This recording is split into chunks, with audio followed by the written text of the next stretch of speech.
안녕하세요. 오렌지 가나안교회 매일 만날 시간입니다. 오늘 본문 민수기 4장 21절에서 33절까지 읽으면서 매일 만나 시작하도록 하겠습니다. 여호와께서 또 모세에게 말씀하여 이르시되 게르손 자손도 그 조상의 가문과 종족에 따라 계수하되 30세 이상으로 50세까지 회막에서 복무하고 봉사할 모든 자를 계수하라. 게르손 자손의 할 일과 맬 것은 이러하니 곧 그들이 성막의 휘장들과 회막과 그 덮개와 그 위에 해달의 가죽 덮개와 회막 휘장문을 매며 뜰의 휘장과 성막과 제단 사방에 있는 뜰의 휘장문과 그 줄들과 그것에 사용하는 모든 기구를 매며 이 모든 것을 이렇게 맡아 처리할 것이라. 게르손 자손은 그들의 모든 일 곧 맬 것과 처리할 것을 아론과 그의 아들들의 명령대로 할 것이니 너희는 그들의 맬 짐을 그들에게 맡길 것이니라. 게르손 자손의 종족들이 회막에서 할 일은 이러하며 그들의 직무는 제사장 아론의 아들 이다말이 감독할지니라. 너는 므라리 자손도 그 조상의 가문과 종족에 따라 계수하되 30세부터 50세까지 회막에서 복무하고 봉사할 모든 자를 계수하라.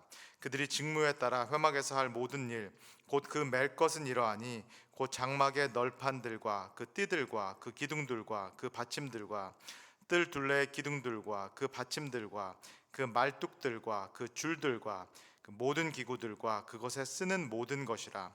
너희는 그들이 맡아 맬 모든 기구의 품목을 지정하라. 이는 제사장 아론의 아들 이다말의 수하에 있을 무라리 자손의 종족들이 그 모든 직무대로 회막에서 행할 일이니라. 아멘. 계속해서 민수기를 읽고 있는데요. 우리 읽으시고 또 들으시는 성도님들은 좀 어떠신지요? 여전히 낯설고 또 생소한 이름들이 많이 나오고요. 그래서 이 민수기의 말씀을 오늘 나의 삶에 매일매일 어떻게 적용을 해야 되는가, 그리고 어떻게 은혜를 받아야 되는가가 아마 우리 성도님들도 숙제가 아닐까 싶습니다. 민수기의 말씀도 그렇고 출애굽기, 레위기의 말씀, 구약의 이 앞부분의 말씀을 우리 삶에 적용하는 것은 사실은 그렇게 쉬운 일이 아닙니다. 오히려 너무 직접적으로 적용을 하려다 보면은, 너무 직접적으로 내가 은혜를 받아야겠다 그러다 보면은 오히려 잘못된 해석 그리고 잘못된 적용이 나오기가 쉽습니다. 이 출애굽기, 레위기 그리고 민수기 그 뒤에 신명기까지 이어지는 그 내용은 사실은 고대 근동의 문명 또 배경을 어느 정도 우리가 알고 있어야지 이해가 쉽습니다. 그리고 민수기의 내용은 제가 말씀드린 것처럼 출애굽기 내용, 레위기 내용과 긴밀하게 연결이 되어 있습니다. 반복되는 내용이 많고요. 레위기에 있는 내용 중에서 추가되는 내용이 있고 또 빠지는 내용들이 있습니다. 그래서 이 출애굽기, 레위기에 대해서 어느 정도 이해를 하고 있어야지만 사실은 민수기가 이해하기가 쉽습니다. 그래서 너무 부담을 갖지 마시고 내가 너무 직접적으로 내 삶에 1대1로 적용해야겠다, 은혜를 받아야겠다 그런 생각보다는 좀 편안한 마음으로 이 출애굽기, 레위기, 민수기까지 이어지는 내용을 한번 들어보시면 좋겠습니다. 그러시면서 조금 생각하셔야 되는 것은, 그렇다면은 이 출애굽 공동체, 지금 광야에 있는 이 공동체에게 민수기의 말씀이, 모세를 통해서 들려오는 하나님의 말씀이 어떤 의미였을까를 먼저 생각하는 것이 중요하고요. 그리고 제가 지난주 매일 만나에서 말씀드린 것처럼 이 민수기를 최종 편집했다라고 보여지는 바벨론 포로 시기를 마치고 돌아온, 우리가 귀환 공동체라고 말하는 이 공동체에게는 또 이 민수기 말씀이, 우리가 함께 읽고 있는 이 민수기 말씀이 어떤 의미였을까, 그것을 꼭 기억하시면서 민수기를 읽어보시면 좋겠습니다. 그 역사적인 상황, 역사적인 배경, 원래 독자들에게 어떤 의미였을까를 먼저 파악을 하시고, 그리고 이것이 오늘날 나에게, 21세기를 사는 오늘날 나에게 어떤 의미와 또 어떤 은혜가 되는가, 이걸 좀 기억하시면서 민수기를 읽으시면 좋겠습니다. 4장 21절에서 23절을 제가 다시 한번 읽겠습니다. 여호와께서 또 모세에게 말씀하여 이르시되 게르손 자손도 그 조상의 가문과 종족에 따라 계수하되 30세 이상으로 50세까지 회막에서 복무하고 봉사할 모든 자를 계수하라. 지난주 매일 만나를 통해서 제가 말씀을 드렸습니다. 이것이 민수기에 드러나는 일종의 패턴 같은 것인데요, 일반적인 것부터 시작해서 특수한 것으로 좁혀가는 것, 넓은 것에서부터 시작해서 좁은 곳으로 이렇게 추려 나가는 것이 민수기 1장에서 4장까지 보여지는 전형적인 패턴입니다. 처음에 12지파에서 20세 이상 전쟁을 나갈 수 있는 많은 수를 계수를 했고요. 그 다음에 좁혀서 이 중에서도 레위 지파, 성막에서 봉사할 수 있는 레위 지파의 수를 계수를 했습니다. 먼저 레위 지파를 계수할 때 생후 한 달이 넘은 그 모든 남자를 계수를 했죠.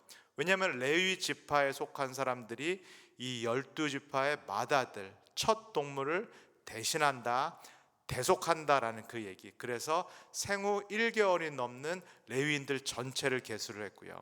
그 다음에 더 좁혀서 레위인 중에서도 고앗 자손, 그리고 게르손 자손, 그리고 무라리 자손을 따로따로 계수합니다. 좀 더 특수하게 계수를 해서 이 레위인에서 각 종족이 어떤 역할을 맡고 있는지 이것을 이 민수기가 추려 나갑니다. 그렇다면은 이 오늘 나오는 게르손 자손, 레위인 이 지파 안에 속한 게르손 자손이라는 것은 이 종족은 정확히 어떤 직무를 맡는가? 4장 24절에서 26절을 제가 한번 읽어드리겠습니다. 게르손 종족의 할 일과 맬 것은 이러하니 곧 그들이 성막의 휘장과 회막과 그 덮개와 그 위에 해달의 가죽 덮개와 회막 휘장문을 매며 뜰의 휘장과 성막과 제단 사방에 있는 뜰의 휘장문과 그 줄들과 그것에 사용하는 모든 기구를 매며 이 모든 것을 이렇게 맡아 처리할 것이라. 레위 지파 안에서도 속해 있는 이 게르손 지파, 게르손 자손의 역할은 이렇게 표현할 수 있을 것 같아요. 성막, 그리고 성막 밖에 있는 이 큰 진영의 천을 관리하는, 말씀드렸듯이 이스라엘 진영 한가운데 성막이 있고요. 성막 안에 또 조그만한 이런 또 성막이, 그 안에 지성소가 담겨 있는 성막이 있다라는 말씀을 드렸습니다. 그 성막을 사방을 둘러싸고 있는 그 천들, 천 또는 세마포, 이런 것들을 정리하는, 운반할 수 있도록 정리하는 역할을 이 게르손 가문이 맡았다라고 보시면 되겠습니다. 저희가 지난주 주일 예배 때 함께 본 이 고앗 자손은 지성소 안에 들어가서 그 안에 있는 성물을 다루는 그런 역할을 했죠. 성물을 운반하는 그런 역할을 했고요. 마찬가지로 레위 자손이지만은 이 게르손 자손은 성막 가장 안에 있는 어떤 그런 물건들을 다루는 것이 아니라 성막 이 천들, 그리고 이 세마포 천을 이렇게 운반하는 그런 역할을 한다라고 보시면 좋겠습니다. 이 차이가 있다. 이 고앗 자손은 가장 거룩한 성물을 운반하는 역할, 그리고 그 다음에 게르손 자손은 마찬가지로 성물이긴 하지만은 어떻게 표현해야 될까요? 덜 거룩한 그런 성물을 다루는, 운반하는 그런 역할을 한다라고 볼 수 있겠습니다. 4장 29절에서 31절에는 무라리 자손이라는 이름이 나오는데 거기도 한번 읽어보겠습니다. 너는 무라리 자손도 그 조상의 가문과 종족에 따라 계수하되 30세부터 50세까지 회막에서 복무하고 봉사할 모든 자를 계수하라. 그들이 직무를 따라 회막에서 할 모든 일, 곧 그 맬 것은 이러하니 곧 장막의 널판들과 그 띠들과 그 기둥들과 그 받침들과 뜰 둘레의 기둥들과 그 받침들과 그 말뚝들과 그 줄들과 그 모든 기구들과 그것에 쓰는 모든 것이라. 너희는 그들이 맡아 맬 모든 기구의 품목을 지정하라. 맨 처음에 고앗 자손이 나왔고요. 그 다음에 게르손 자손이 나왔고 이제 무라리 자손이 나옵니다. 무라리 자손의 역할은 방금 읽은 민수기에 따르면 구체적으로 어떤 일인가요? 이렇게 표현할 수 있겠죠. 이 무라리 자손은 프레임을 다루는 역할을 한다. 이 성막의 기둥이라든지 널판이라든지 말뚝이라든지 이 성막을 세우는 프레임을 이렇게 운반하는 역할을 레위인 중에서도 무라리 자손이 맡았다라고 볼 수 있습니다. 이 레위 자손을 계수할 때 30세에서 50세까지의 남성을 계수를 했는데 이 무라리 자손의 역할을 보면은 왜 그렇게 했다라는 것이 충분히 이해가 됩니다. 이렇게 무거운 기둥이라든지 말뚝이라든지 프레임을 나를 수 있는 30세 이상의 성인, 그리고 그 당시 인구 그 수명이 50세 전후였다라는 것을 기억하면은 너무 노쇠해서 너무 나이가 많이 들어서 이 역할을 감당할 수 없는 그 50세 이상의 무라리 자손은 계수해서 제외됐다라는 것을 저희가 알 수 있겠습니다.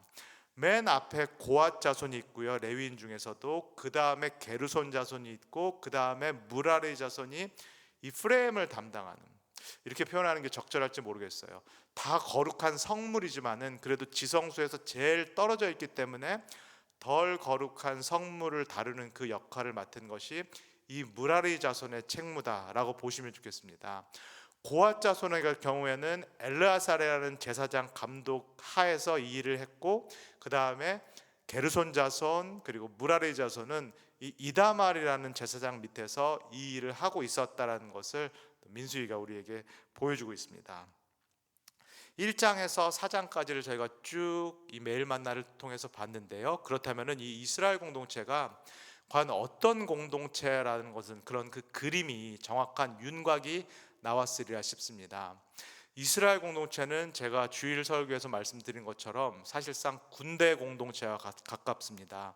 이제 광야를 행군해서 가나안 땅에 들어가야 되는, 그리고 가나안 전쟁을 치러야 되는 이스라엘 공동체는 군대 공동체다라고 볼 수 있겠고요.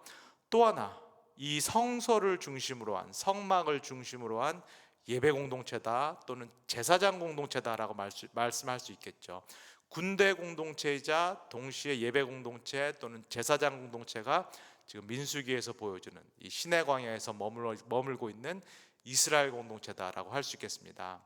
그리고 인구조사 이 계수가 쭉 보여주듯이 일종의 동심원을 중심으로 해서 이스라엘 공동체가 구성되어 있다는 것도 저희가 확인할 수 있겠습니다. 이 이스라엘 진영의 가장 한가운데 가장 중심원에는 무엇이 있나요? 성막이 있습니다. 그리고 성막에서도 가장 중심원, 가장 거룩한 곳에는 제사장 그리고 레위인 중에서는 고앗 자손이 그 성물을 다루거나 운반하는 역할을 합니다. 그리고 이 중심원에서 조금 바깥에 떨어져 있는 어떤 그 성막의 천을 담당하는 것은 누가 한다? 오늘 읽은 게르손 자손이 담당을 한다라고 볼 수 있겠고요. 이 중심원에서 좀 더 떨어진 바깥원, 이 프레임이라든가 기둥이라든가 말뚝을 담당하는 것을 레위인 중에서 누가 한다? 무라리 자손이 담당한다라는 것을 볼 수 있겠습니다. 이렇게 성막 중심으로 이스라엘 진영이 만들어졌고, 성막 바깥에는 12지파가 세 지파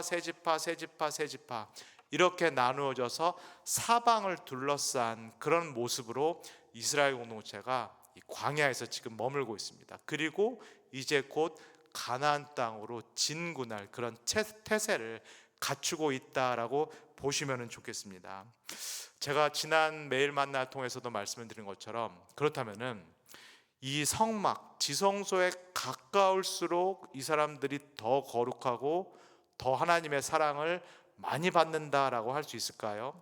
예를 들면 지성소 한가운데에서 역할을 하는 아론과 그 아들들 그리고 레위인 중에서도 고앗 자손이 이 바깥 원에 있는 사람들보다 더 중요하고 더 거룩하고 하나님의 사랑을 더 많이 받는다, 이렇게 말할 수 있을까요? 그렇지 않다라는 말씀을 드렸습니다. 정확한 예가 나답과 아비후의 예였죠. 나답과 아비후가 비록 제사장 아론의 아들들이었지만 이 나답과 아비후가 이 하나님의 말씀을 순종하지 않았을 때는 오히려 하나님께 가차없는 심판을 받았다라는 것을 민수기가 분명히 보여줍니다. 이 얘기는 오히려 하나님께 가까이 가면 갈수록, 성막 지성소 안으로 더 깊이 들어가면 들어갈수록 더 위험해진다, 더 사실상 그 책임과 의무가 높아진다라고 볼 수 있겠습니다. 그리고 바깥에 있는 그 12지파도 사실은 이 이스라엘 공동체를 보호해야 되는, 싸움에서 실제로 앞에 나가서 전쟁을 치러야 되는 정말로 중요하고 소중한 역할을 맡고 있다는 것을 저희가 민수기를 통해서 확인을 하게 됩니다. 그리고 잊지 말고 더 중요한 것은 사실은 이들이 모두 다 연결이 되어 있다. 이 모든 사람들이 다 연결이 되어 있어서 각자의 역할을 통해서 하나님을 섬기고 또 공동체를 섬기는 그런 중요한 역할을 맡고 있다라고 해야겠습니다. 이 안에 있는 사람이, 성소 안에 있는 사람이 더 우월하거나 거룩한 것이 아니고, 이 성소 제일 멀리 떨어져 있는 사람이 더 열등하고 덜 거룩하다는 얘기가 절대 아닙니다.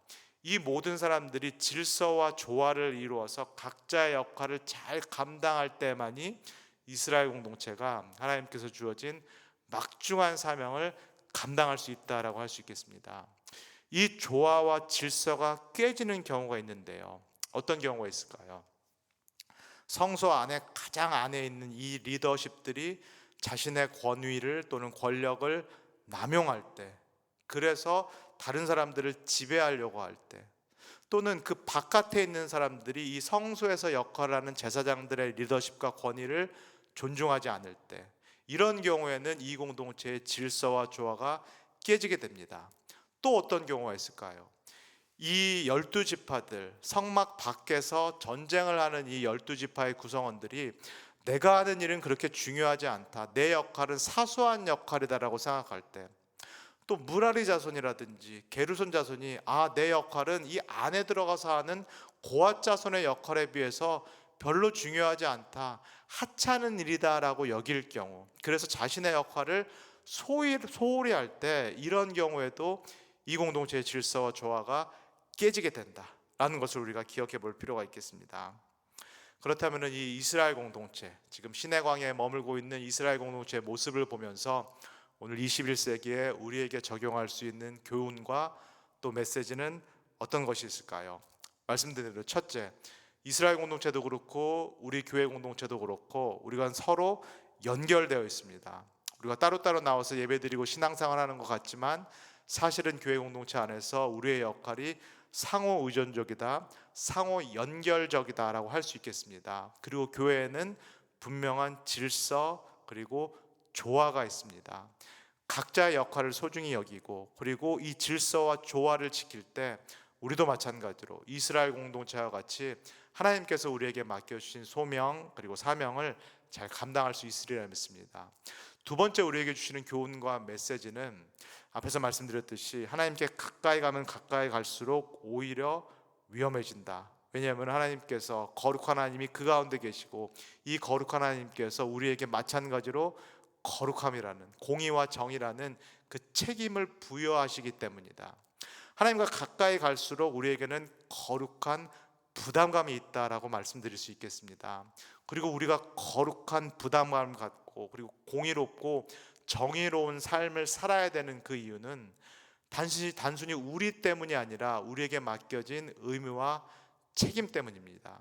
제사장의 의무와 책임 때문에 제사장은 다른 사람들보다 더 거룩한 부담감을 갖고 살아갈 수밖에 없습니다. 교회도 마찬가지인데요. 우리 교회가 또 교회에 속한 우리 한 사람 한 사람이 거룩한 부담감을 가지고 공의롭고 정의로운 삶을 살아야 되는 그 이유, 그것은 우리가 세상에 대한 책임을 갖고 있기 때문입니다.